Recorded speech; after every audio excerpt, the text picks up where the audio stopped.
Assalamualaikum warahmatullahi wabarakatuh. Innal hamdalillah nahmaduhu wa nasta'inu wa nastaghfiruh wa natubu ilaihi wa na'udzu billahi min syururi anfusina wa sayyiati a'malina. May yahdihillahu fala mudilla lahu wa may yudlil fala hadiyalah. Asyhadu an la ilaha illallah wahdahu la syarikalah wa asyhadu anna Muhammadan abduhu wa rasuluh la nabiyya ba'da. Allahumma shalli ala nabiyyina Muhammad wa ala alihi wa sahbihi wa man tabi'ahu bi ihsan ila yaumiddin. Allahumma la sahla illa ma ja'altahu sahla wa anta taj'alul hasna idza syi'ta sahla. Ya ayyuhal ikhwa usikum wa nafsi bittaqullah wa ta'ati faqad fazal muttaqun. Faqad amarana Allah biqaulihi faqala ya ayyuhalladzina amanu ittaqullaha haqqa tuqatih wa la tamutunna illa wa antum muslimun. Ya ayyuhan nasu taqu rabbakumul ladzi khalaqakum min nafsin wahidah wa khalaqa minha zawjaha wa batha minhuma rijalan katsiran wa nisaa fattaqullaha alladzi tasaalu bihi wal arham innallaha kana 'alaikum raqiba. Ya ayyuhalladzina amanu taqullaha wa qulu qawlan sadida yuslih lakum a'malakum wa yaghfir lakum dhunubakum wa may yuti'illaha wa rasulahu faqad faza fawzan 'azima. Fa inna asdaqal hadits kitabullah wa khairul hadyi Muhammadin sallallahu alaihi wasallam wa syarrul umuri muhdatsatuha wa kullu muhdatsatin bid'ah wa kullu bid'atin dhalalah wa kullu dhalalatin finnar. Amma ba'du, jamaah sekalian, kita bersyukur kepada Allah Subhanahu wa taala pada kesempatan malam hari ini kita bisa mengadakan majelis yang kita rencanakan mengulang kesempatan yang pernah kita lakukan, kesempatan berupa banyak menghadiri majelis.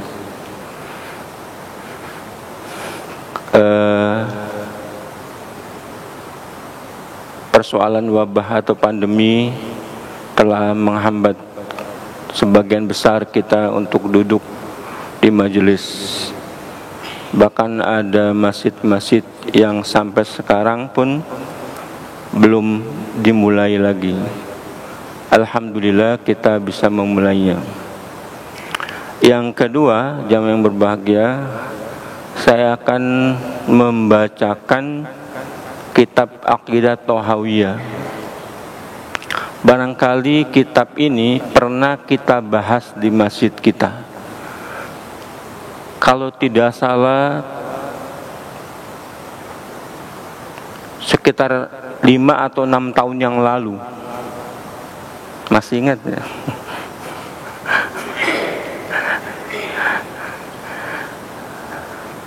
Pandemi saja sudah 2 tahun lewat. Terus kita mengkaji akidah kitab Syekh Shalih Fauzan.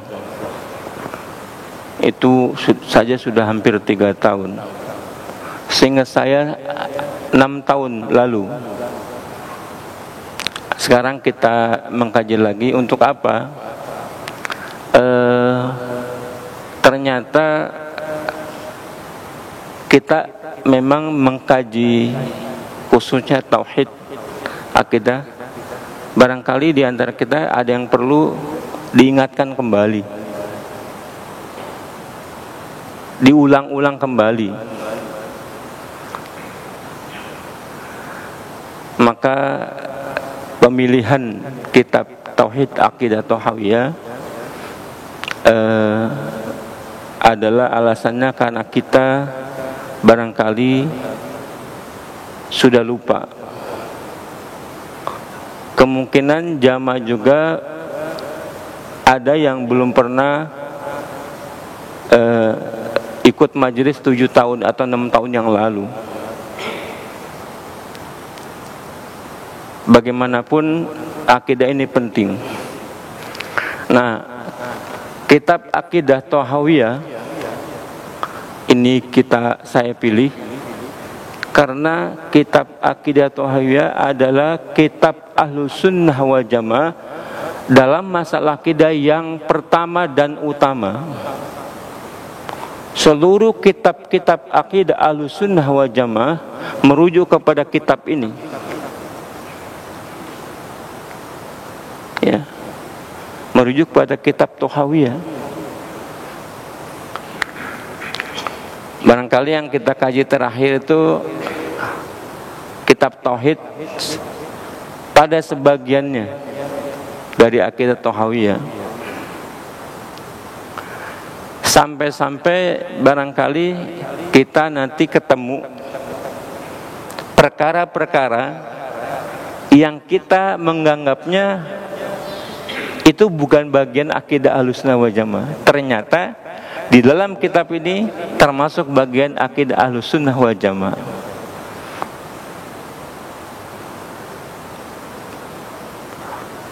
Perkara-perkara akidah yang pokok, apalagi yang bagian furu'ul akidah. Furu'ul akidah. Ya, masalah akidah itu memang masalah usul. Tapi dalam bagian-bagian ada yang masalah furu'. Yang masalah furu' itu kita maklum, umat Islam tidak boleh berpecah dalam hal ini. Karena kita berpendapat yang furu' ya seperti ini, sementara yang lain pendapatnya beda lagi. Contoh furu' akidah. Allah istawa, itu usul berdasarkan nas Al-Quran. Berdasarkan nas Al-Quran.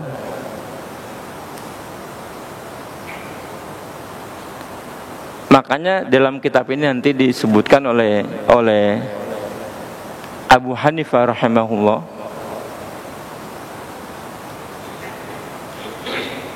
kalau orang mengatakan Allah tidak di langit,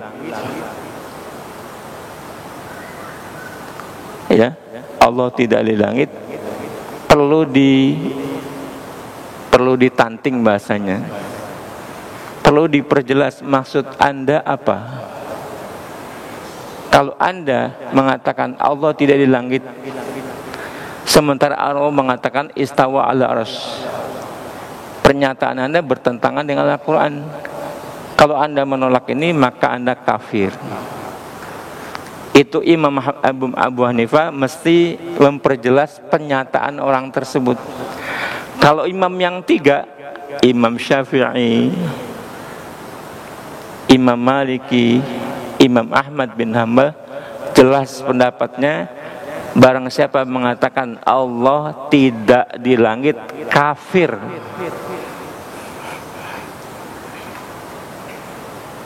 Serem juga ya. Kalau Imam Abu Hanifah masih memperjelas pendapat orang itu. Nah, kecuali dia mengatakan tidak, Allah tidak di mana-mana, itu takwil. Nah, maka usul akidah Allah istawa ala arsy. Furu'nya, apakah orang mentakwil kemudian?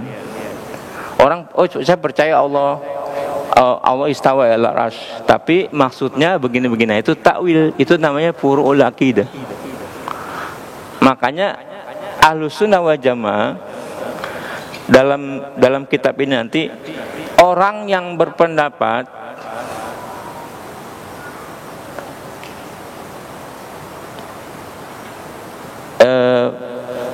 istawanya itu adalah ditakwil, tidak dikafirkan. Ya. Imam Maturidiyah, Imam Abu Hasan Asy'ari sebagai pendiri itu mengatakan dengan takwil. Tetapi akidah Ahlussunnah tidak mengkafirkan Asy'ariyah dan Maturidiyah. masih termasuk bagian dalam akidah Ahlussunnah wal Jamaah, tetapi dalam perkara-perkara tertentu perlu diluruskan, seperti dalam masalah Allah keberadaannya, pembahasan Asy'ari. Nah, ketiga, kenapa kita pilih akidah Thahawiyah?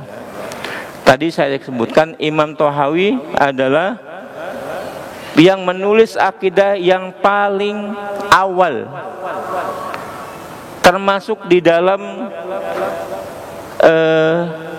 kalau kita menyebut khairun nas qarni, sebaik-baik manusia ada yang hidup di masaku, kemudian masa setelahnya, kemudian setelahnya lagi. Kalau hitungannya kurun itu sama dengan 100 tahun, maka generasi terbaik itu sampai 300 tahun. Ya. Sampai 300 tahun. Generasi terbaik. 300 tahun Hijriah. Nah, Imam Thahawi ini hidup, lahirnya pada tahun 239 Hijriah. Pendapat yang lebih kuat. Ada pula yang mengatakan 237 Hijriah. Dia masih dalam khairul qurun. Imam Thahawi. Nama aslinya adalah Al-Alamah Al-Hafidh Abu Ja'far Ahmad bin Muhammad bin Salamah bin Salmah bin Abdul Malik Al-Azdi Al-Hijri Al-Misri At-Thahawi. Namanya panjang begitu ya. Thahawi adalah dinisbatkan kepada desa atau nama kampungnya, Toha. Nah, Imam Thahawi dalam matan, terkenal matan Thahawi, yaitu hanya menyebutkan matan-matannya aja. Seperti bab pertama, Allahu Ahad. Allahu Ahad.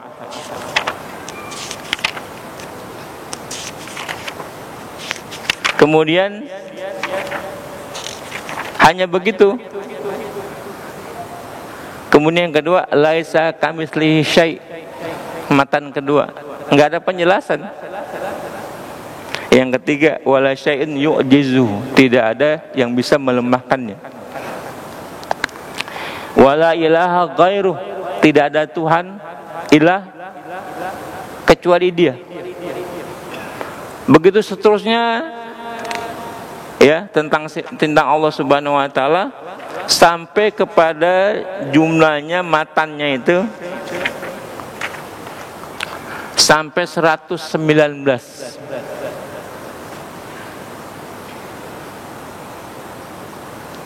Di 118 ya, sebelum dia menyimpulkan,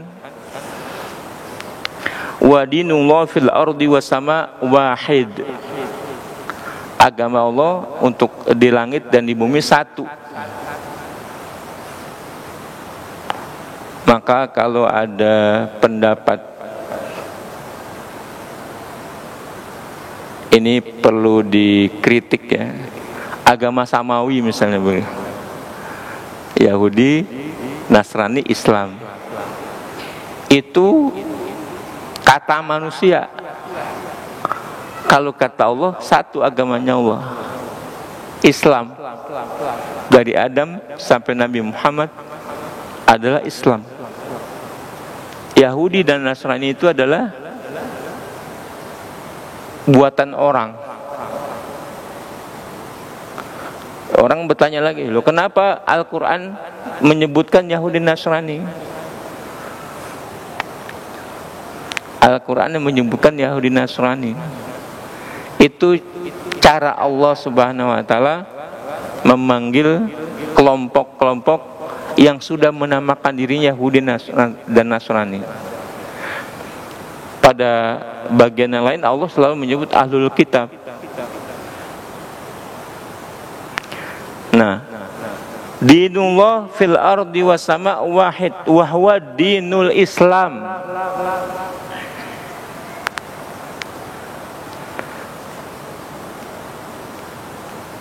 berdasarkan firman Allah, inna dina indallahil Islam. Raditul Islami dina. Adapun yang nama-nama yang lain itu adalah bentuk daripada gulu, taksir, begitu seterusnya. Nah, matan ke-119-nya kemudian disimpulkan oleh Abu Ja'far At-Tahawi. Fahada dinuna wa itiqaduna zahiran wa batinan. Itulah agama kami, agama kita dan akidah kita, lahir dan batin, batin dan lahir.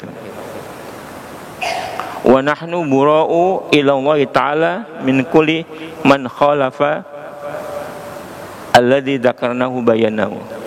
Kita berlindung kepada Allah Subhanahu wa taala dari setiap yang menyelisih apa yang sudah kami sebutkan di atasnya, dari 1 sampai 118. Wa nas'alullahu lana ayusabbituna alal iman. Kita berharap Allah meneguhkan kita dalam iman. Wa ihtimalana bih, dan mengakhiri hidup kita di atas iman.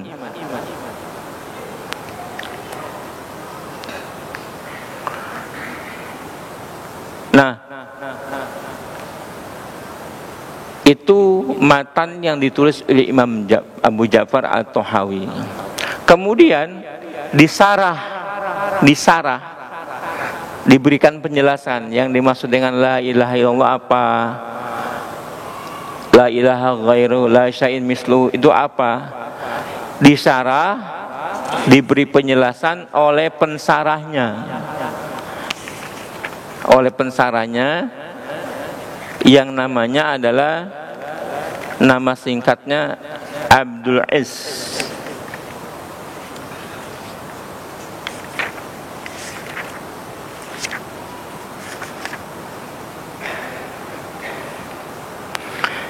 Al-Imam Alamah Sadruddin Abdul Hasan Ali bin Alauddin Ali bin Muhammad bin Abil Aziz Al-Hanafi Al-Adai As-Salih Al-Damsyiki, dikenal dengan Imam Abul Aziz. Damsyiki adalah berasal dari kota Damaskus. Nah, dia kapan lahirnya? Di dalam sejarah yang ditulis oleh para ulama, dia lahir pada tahun 731 Hijriyah. Sekarang berapa nih? 1444. Sudah hampir separuh. Sama ya. Padahal menurut Allah itu singkat.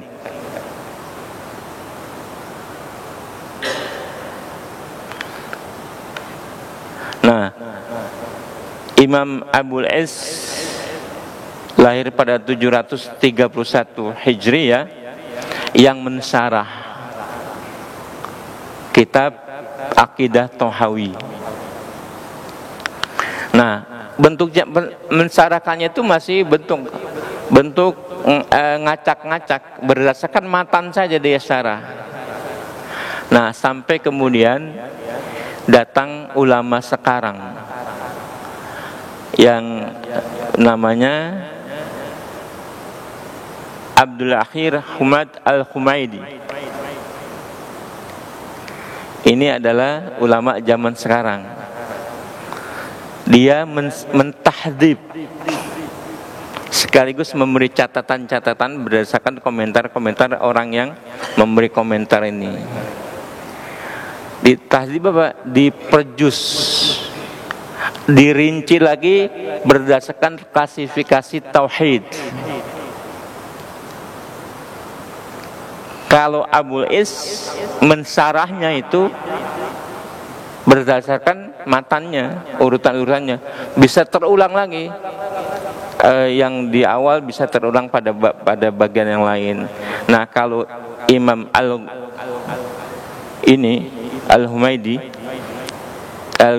dicari, dibuat per juz, sampailah kepada kitab yang namanya Tahdhib,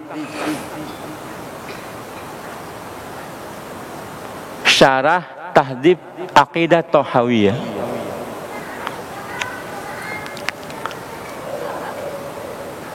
Oleh Al-Gumaidi, sehingga buku ini, kitab ini tertib, dimulai daripada pembagian tauhid, tapi nggak keluar dari matannya, sehingga tema-tema atau bagian-bagian yang dibahas tidak ada pengulangan. Nah, mudah-mudahan kita memahami apa yang disajikan oleh Imam Abul Izz.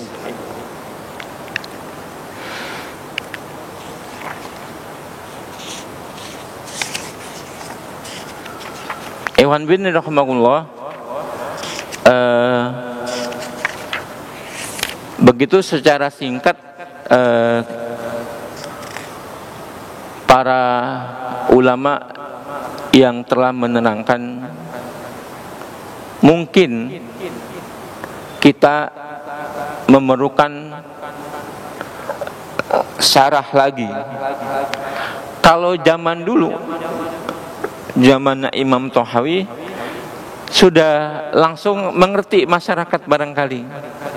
Misalnya la ilaha ghairu, nggak ada penjelasan, mungkin masyarakat mengerti. Karena apa? Masa yang dekat kepada generasi emas, zaman Rasulullah, sahabat, tabiin dan tabiut tabiin, masih dekat. Kalau sekarang kita perlu penjelasan banyak,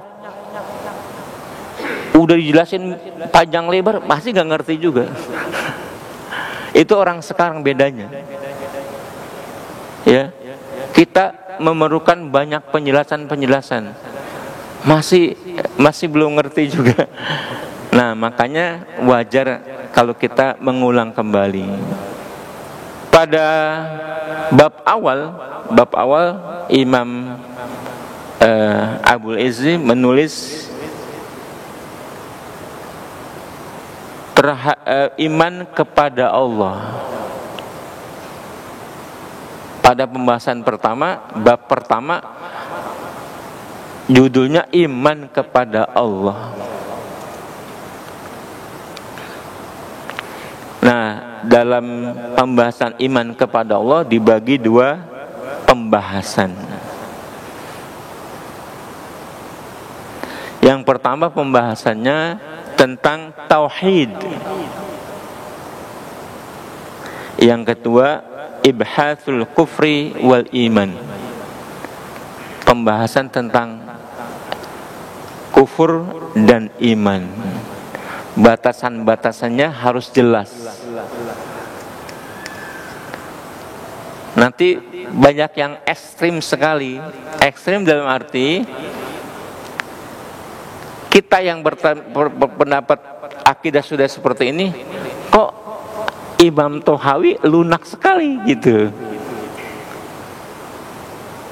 Yang kita ketahui, oh itu bisa masalah dalam pembahasan kitab ini, itu lunak sekali. Nah, semoga kita betul-betul mengerti. Makanya nanti kalau ada pembahasan yang belum dimengerti, kita diskusi. Dalam arti kita sebatas kemampuan kita lah, kita bertanya sampai ngerti. Diuraikan dalam buku ini. Sebab apabila tidak mengerti, ya nanti jadinya pembahasannya bermasalah lagi pada bab-bab berikutnya. Pembahasan tentang kufur dan iman. Siapakah orang kafir dan siapakah orang beriman?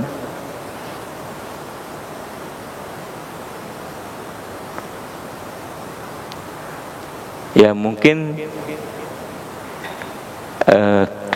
kita pendapat-pendapat yang masih menyantol kepada kita barangkali perlu diluruskan dengan pendapat Ahlussunnah wal Jamaah.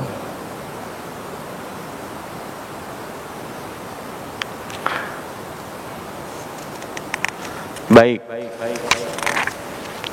Masalah tauhid.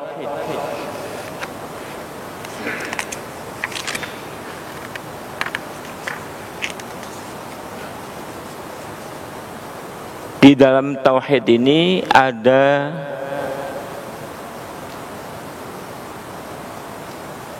nau'ul awal, nau'us tsani, nau'us tsalis. Jenis yang pertama yaitu tauhidur rububiyah.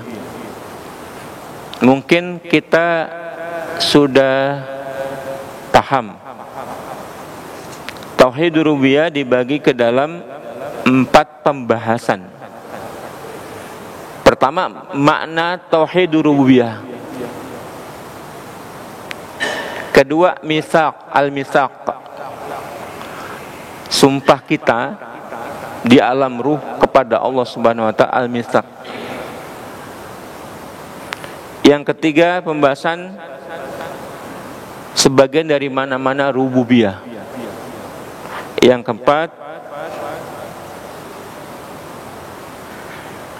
sifat rububiyah atau tauhid rububiyah sudah ada sebelum ini, diakui oleh seluruh manusia. Yang kedua, jenis yang kedua tauhid uluhiyah. Terdapat 5 pembahasan. Yang pertama, bayan tauhid rububiyah wa tauhid uluhiyah. Penjelasan tauhid rububiyah dan tauhid uluhiyah. Yang kedua, nah ini yang menarik. Thariqah atau cara Al-Qur'an di dalam menetapkan tauhid rububiyah. Turuqul Qur'an fi taqriri tauhidil uluhiyah. Cara Al-Qur'an di dalam menetapkan tauhid uluhiyah. Yang ketiga, doa. Yang keempat, tawassul. Bagian terbaik tauhid tawassul. Yang kelima, tanbih ala ba'di umuri syirik. Peringatan pada sebagian perkara-perkara syirik.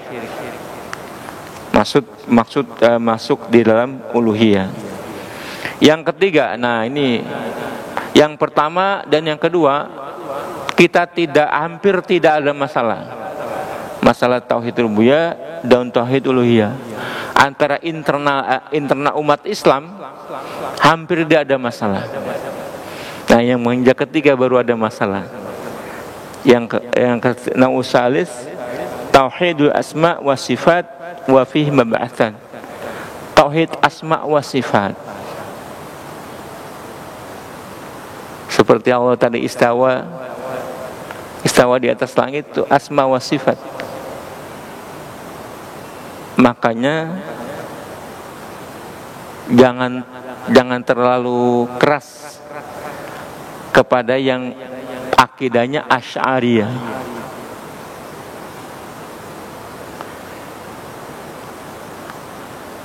Memang kalau kita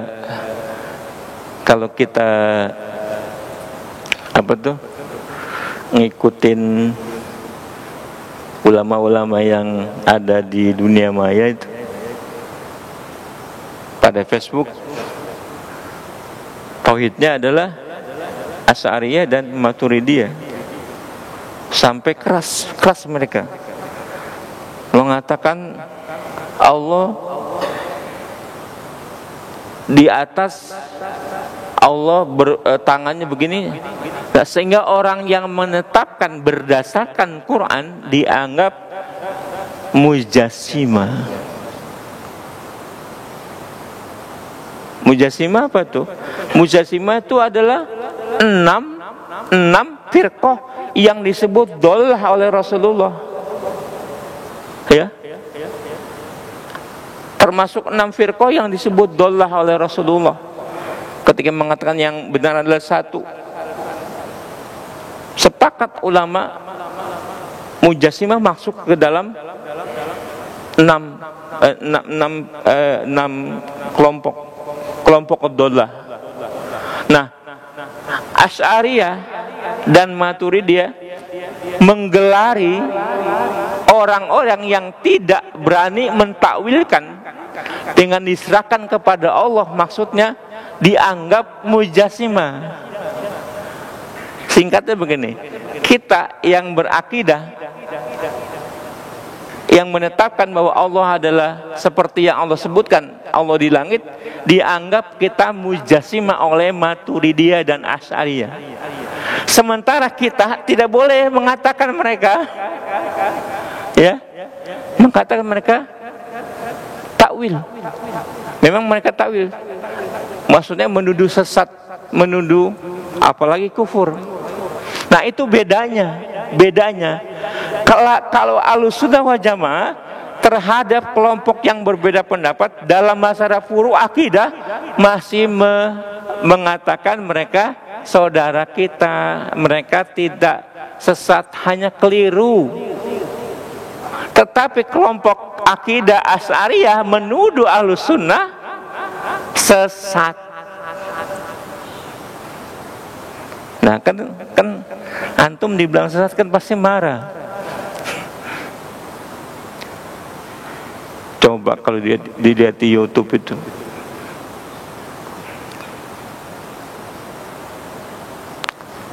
akidah yang disebut Ahlussunnah dianggap oleh akidah syariah sekelompok sesat itu.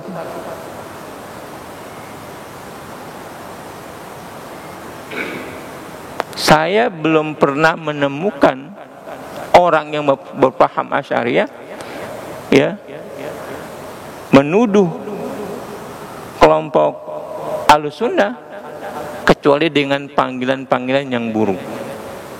Tetapi Ahlussunnah wal Jamaah masih membenarkan kelompok Asy'ariyah. Nah, memang bedanya Ahlussunnah dengan Ahlul Bid'ah itu, kalau Ahlul Bid'ah dalam menyerang kelompok yang berseberangan dengan dia dengan sebutan-sebutan negatif, dengan menyebutkan istilah yang negatif. Kalau Ahlussunnah menyerang kelompok yang lain, tidak menyesatkan mereka. Seperti misalnya Khawarij. Khawarij itu kelompok yang disebut 6, termasuk firqah dhallah. Tapi Ali bin Abi Thalib radhiyallahu anhu tidak mengatakannya, melainkan dia saudara kita. Kenapa dia memerangi? Dia saudara kita yang perlu diluruskan. Diperangi karena pendapatnya yang salah itu. Diperangi bukan karena kekafirannya, pendapatnya yang salah. Nah, para pemimpin Ahlussunnah wal Jamaah mengajarkan kepada kita tidak boleh kita menyerang orang-orang yang berseberangan kalau masih dalam koridor-koridor Islam. Tapi kalau dalam koridor yang tidak Islam, ya sudah. Nah, dalam tauhid asma wa sifat ada 2 pembahasan manhaj Ahlussunnah fi tauhid sifat. Kita mesti mengetahui manhaj Ahlussunnah bagaimana.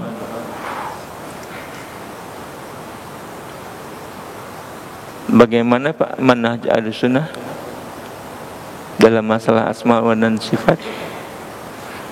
Kita tetapkan Allah sebagaimana dia mensifatkan dirinya, dan Rasulullah mensifatinya seperti yang tertulis dalam teks.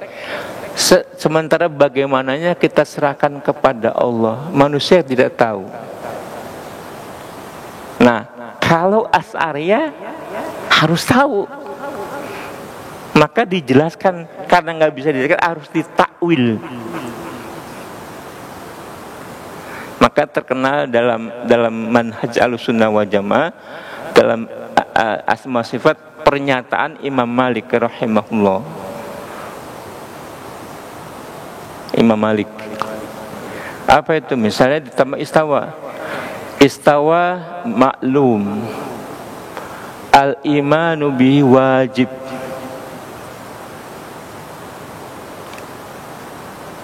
al-kaifu majhul, as'alu anhu bid'ah. Mengimani bahwa Allah istawa itu maklum. Istawa gimana? Ya. Nah, kadang-kadang orang suka terjadinya persoalan kan ketika Imam Ibnu Taimiyah terpaksa menerangkan seperti dia duduk. Bukan berarti Allah yang digambarkan sedang duduk. Dia sedang menerangkan istawa kepada murid-muridnya. Istawa itu apa maksudnya? Duduk di dalam kursinya.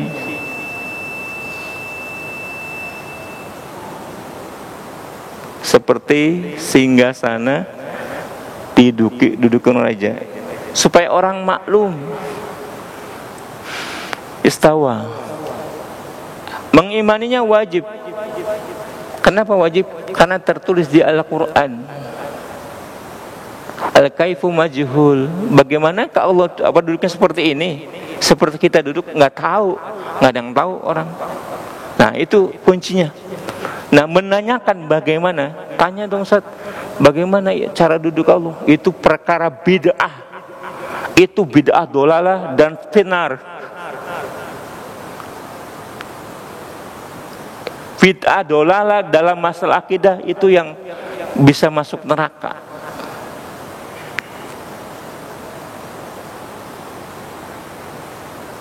Biar azan dulu.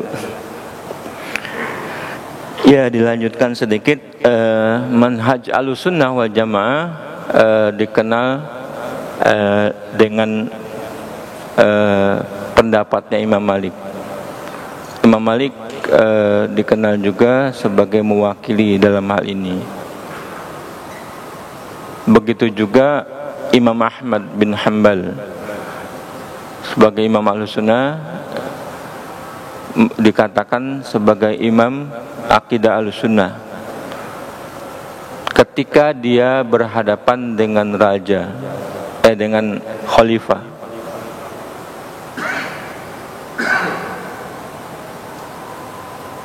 Terkenal kisahnya, sampai taruhannya adalah nyawanya. Tapi dia tetap dengan konsisten bahwa bahwa Al-Quran adalah kalamullah. Sementara akidah yang dipakai oleh khalifah saat itu, Khalifah Mu'tasim billah, akidah Mu'tazilah yang mengatakan Al-Quran adalah makhluk. Maka terkenal dengan sebagai imam Ahlussunnah wal Jamaah. Pembahasan kedua nanti menyebutkan tentang sebagian sifat-sifat Allah Ta'ala yang berkenaan dengan firqah-firqah yang berseberangan, seperti tangannya Allah, wajahnya Allah, dan seterusnya. Ini perlu dijelaskan. Karena kalau kita sampai mengatakan Allah tidak punya wajah, padahal di Al-Quran banyak sekali. Wa yabqa wajhu rabbika dzul jalali wal ikram. Kul syai'in halikun illa wajh. Setiap yang ada di dunia ini akan binasa kecuali Allah, wajahnya Allah. Nah, ini perlu diperjelas.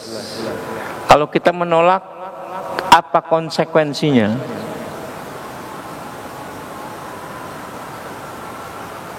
Oh, itu maksudnya bukan macam-macam. Perlu diperjelas sehingga akidah Ahlussunnah kemana-mana kita mendakwakan akidah Ahlussunnah wal Jamaah. Tetapi di dalam berhadapan dengan saudara-saudara kita yang masih mentakwil perlu dijelaskan. Nanti penjelasannya perlu kita dalami pendapat Imam Abul Aiz sebagai mensyarah matan akidah Tahawiyah. Inilah muqaddimah kajian kita. Semoga kita diberikan kekuatan oleh Allah Subhanahu wa taala untuk mengikutinya. Kemudian kita semoga diberikan pemahaman yang benar. Karena akidah ini terutama tauhid, kita perlu memahami yang benar. Tauhid itu awalul wajib wa akhirul wajib. Yang pertama kita wajib ketahui, dan terakhir hidup kita mesti mengucapkan kalimat tauhid.